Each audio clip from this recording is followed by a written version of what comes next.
Good afternoon and welcome to the Edelweiss webinar on Unraveling the Opportunities in the Current Markets. As we all know, the investors have been going through challenging times with markets, both global and local, going through periodic phases of stress. To tell us all about the reasons for the stress and the way forward, we have with us Mr. Vinay Khattar, Head Research, Edelweiss Broking. Over to you, Vinay. Good afternoon, friends. Welcome to Edelweiss webinar. Today, I am going to speak about unraveling the opportunities in current markets. Why are Indian markets where they are? Where are they headed? And what's in it for you? I promise to make this topic simple and easy to understand and would welcome questions from you that we could take up after my presentations. There is uncertainty about the markets. They have been reacting day in and day out to various news and events. From Europe to US to China to crude to FM and PM and much more. Thus, as investors, we are constantly glued to the next news or event that we have to deal with. But in this era of information overload, are we losing sight of the big picture? Where are the markets today if we look at them from a 5-year perspective? Yes, the markets have been completely flat in past 5 years. Sensex stood at 17,000 5 years ago in 2007 and still stands at 17,000 in 2012. A massive time correction of over 5 years. During this period, Sensex first shot up to 21,000 in 2008 and then crashed to lows of 8,000 before a sharp recovery. Nevertheless, over a 5-year period, it still stood just at 17,000.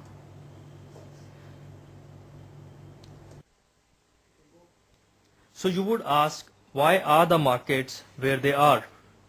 I feel that it is so for 3 reasons. The first and foremost being global economic issues, and the one on top of everybody's mind is Eurozone crisis. I am often asked, what is this Eurozone crisis? Let me explain in simple terms. All nations, like individuals, earn and spend money.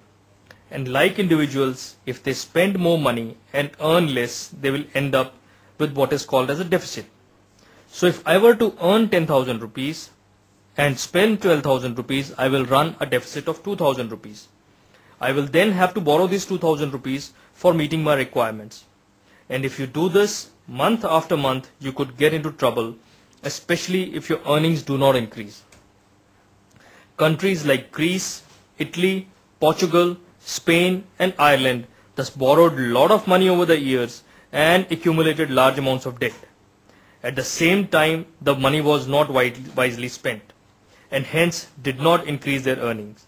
In times of economic trouble, as happened in 2008, these countries were bound to get into a difficult spot as the debt repaying ability of the countries came down, thus leading to fear of default and consequent stress to the world monetary system.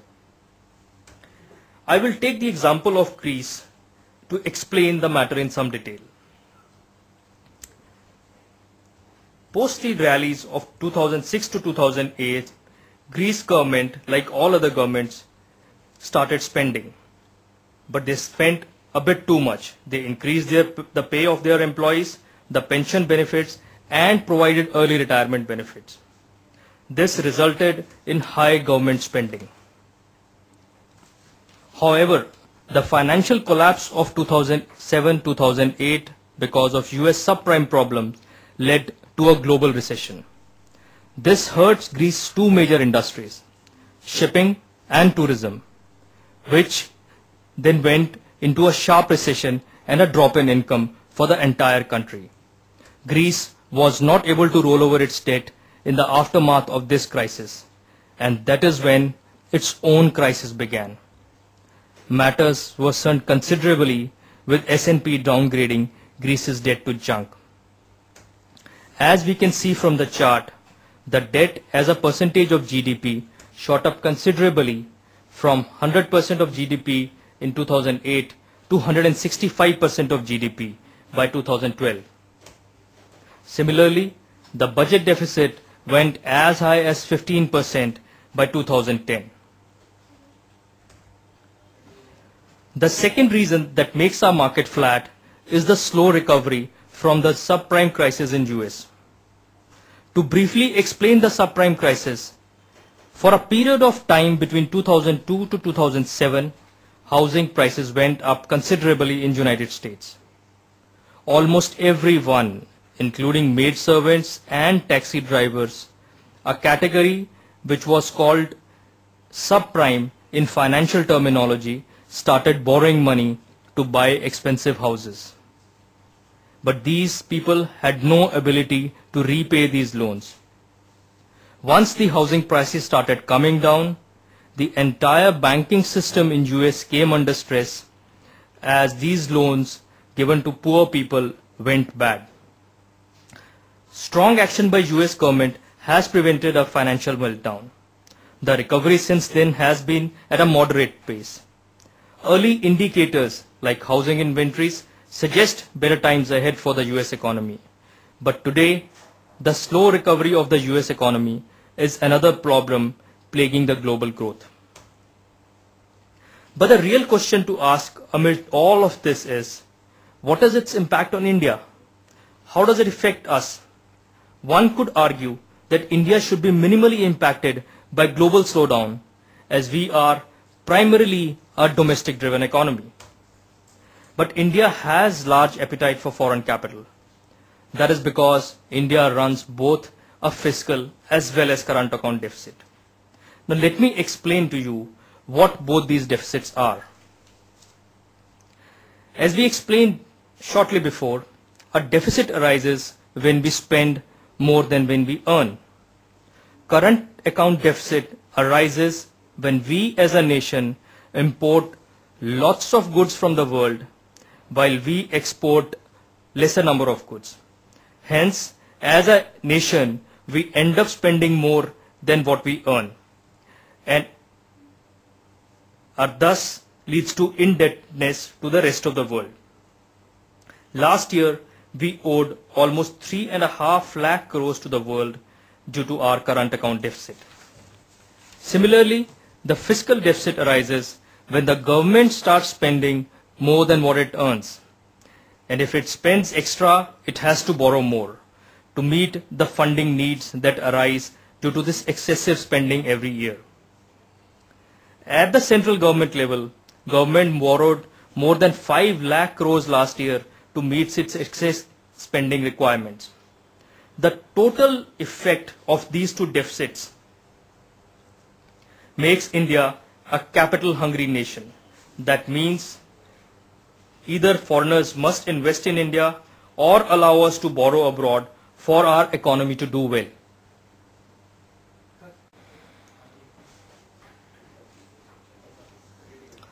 In times of global stress and domestic economic slowdown, India will attract lower amount of FII and FDI flows. The demand for rupee reduces. This causes it to lose value. The second major problem facing India is slowdown in domestic growth. What has caused this slowdown? Let's take a deeper look. Firstly, inflation started running up post 2009. As the prices of goods and services increased in the economy, inflation numbers started moving up. This led RBI to hike interest rates aggressively over a period of 1.5 years from 4.75% to 8.5%, a net rise of 3.75%. This rate increase is done to control the inflation. But as all medicines have some side effects, rate hike also have a side effect. It slows down the demand and the consequent economic activity. So companies across board will now not put in capital to start additional plants so that they can produce more goods, as the demand has slowed down considerably. Further, government policy paralysis and delays in approvals further impacted a lot of companies. This has resulted in many projects running behind schedules and some of them being suspended. As we can see from this slide, the projects running behind schedule or having been suspended are near their decadal highs. The result of all this is a sharp slowdown in domestic growth.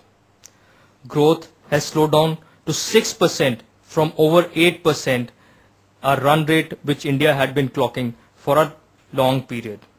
In rupee terms, this works out to a lower earning of almost 2 lakh crore rupees every year. A very large number indeed, which is then impacting us in a significant manner. The third major issue that we confront today is the way the rupee has weakened. As we discussed earlier, India runs both current as well as fiscal account deficit. India's current account deficit has risen sharply to 4% of GDP last year as compared to 1.3% in 2008. The main reason behind this has been rising gold and oil imports at a time when our exports are slowing down, and high prices of these commodities have further aggravated the situation. Second reason is the rising fiscal deficit. The global crisis triggered by the subprime collapse in US led to our government opting for a strong spending stimulus to boost the economy. Over a period of time, some of these measures have been reversed, but some after effects remain. In addition to these, many free lunches in the form of subsidies, both pertaining to oil and fertilizers, have resulted in government running high deficits. Thus, deficit in our current account and fiscal account results in high demand for foreign capital, and in current times, as global investors get risk averse due to other economic factor, the rupee gets weakened. Is all lost? It is said that history repeats itself, and that wise men learn from history. What can we learn from our past? It is not that we are facing these challenging times for the first time in our economic history. We have negotiated similar situations in past, and some of them have been much, much worse. Let's look at some of the major crises that we have faced in past. In 1992, we faced our balance of payment crisis, which saw the then Finance Minister Manmohan Singh come out in flying colors and rescue the economy. In 2001, we had a dot-com bubble burst in US, which then impacted the entire global economy. And then in 2009 again, the subprime crisis in US impacted the entire world. During these periods, India also suffered through its pain points. In 92, our growth came down to 1.5%, which today is still 6.3%. Fiscal deficit then was 5.6%, which today is almost at a similar level of 5.8%. Inflation then was near its all-time high of 14%, while in FY12 it is still at short of 9%. Import cover again was at 5.5 months, while today it is at more than 8 months. But at each of these points, if investors took courage and invested in the market, the returns over a period of 3 years were superlative. In 1992, Sensex traded at a level of 1168, which after 3 years traded almost short of 4,000 at 3,800. A total return of 225 points. Similarly, in the dot-com period, the gross return was 89%, a CAGR of 24% over 3 years. And in the subprime crisis, if the investors showed courage and entered the markets, the return over next 3 years was 20%. So today, is it the right time to invest? Let's take a deeper look at history and a deeper look at Indian economy. We carried out a study of last 6 decades of our economic growth. In this decadal study, we saw that on an average, India from 1981, that is more than last 30 years, every year has grown at a nominal rate of 13.5 to 14.5% range. A reasonably high number to grow every year for 30 years. And this has happened under various governments of UPA, NDA or Third Front, under various international shocks or domestic events. But the resilience in Indian economy has seen that we continue to grow at reasonable levels despite adverse circumstances. The real GDP growth over this time has varied from 5.5% to 7.5% depending upon our ability to control and handle inflation. Is there a silver lining to the dark economic clouds that all of us see on the horizon today? Let me tell you that we at Edelweiss are far more optimistic about India's future than some of the other players are. So let's see what's going right for us. India has a stunning demographic story going for it. A large, young and productive population means a large earning ability as well as a large degree of consumption within the economy. An underdeveloped infrastructure means high investment spend is on the way. As we move forward, we will see that the infra spend that we carried out in the 11th five-year plan total to about $500 billion. In the 12th five-year plan between 2012 to 2017, this number would look more like $1 trillion. Almost 50 lakh crore rupees spent over 5 years. We have never spent this kind of money. And once this kind of money gets spent, it is going to lead to growth. So a combinative effect of high consumption and high investment will lead to higher growth for Indian economy.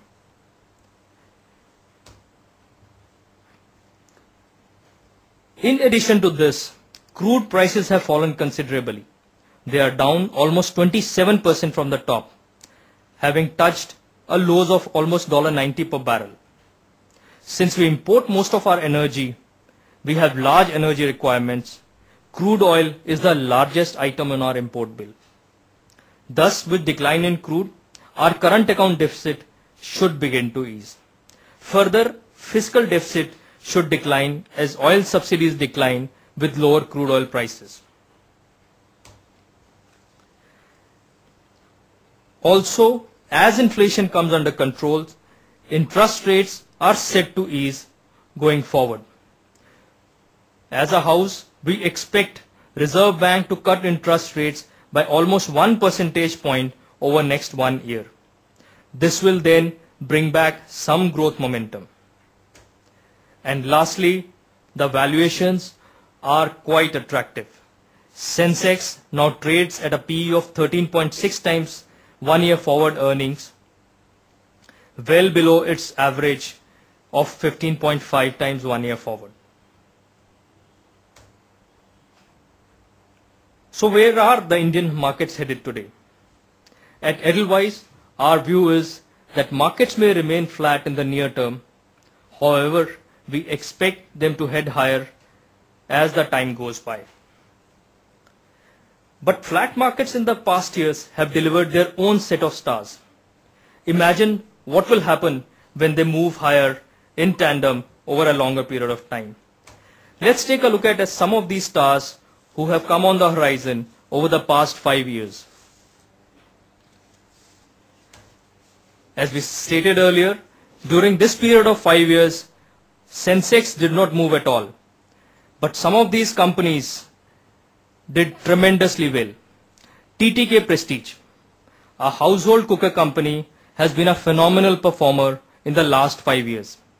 The stock has multiplied by a whopping 30 times. The stock used to trade at closer to 100 rupees 5 years ago and trades well over 3,000 rupees today.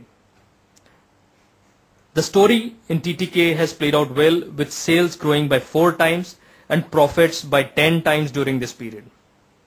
Another success story which comes to our mind is Page Industry.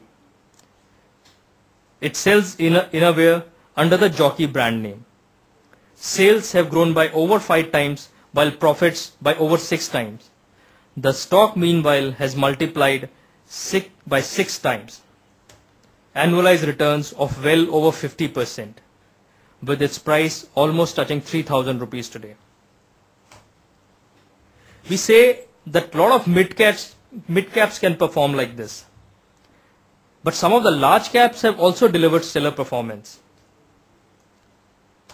Here is a large cap, a nifty stock that's made as much return as Page Industries, and that is Asian Paints. Asian Paints has been a 5-bagger over the last 5 years.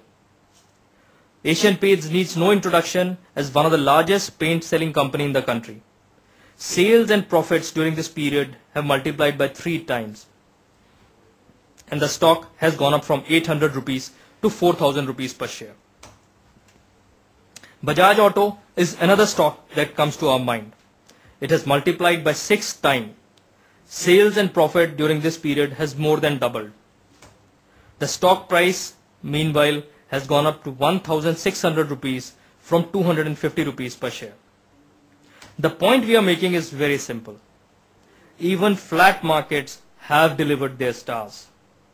Given sound long-term prospects for India, investors must invest today to catch tomorrow's star. Let's look at some of the stocks that we are recommending that you should take a stronger look at. Our first pick is Yes Bank. This is a bank which has strong asset quality, has displayed very strong growth in the recent past. The return ratios are highly superior and is trading at reasonable valuations. This remains one of our top picks in the banking sector. Larsen & Toubro, India's largest infrastructure contractor, and will be one of the key beneficiary of India's infrastructure spend. As I just mentioned earlier, between 11th to 12th 5-year plan, the infrastructure spend is likely to double to 50 lakh crore rupees. L&T would be a key beneficiary of this infra spend. Our third pick for the day is Maruti Suzuki. Maruti is India's largest automaker and will be one of the key companies which will benefit out of the huge consumption demand that we are seeing this young population is generating. Lot of middle class owners will buy Maruti cars, which will aid its profitability as we go forward.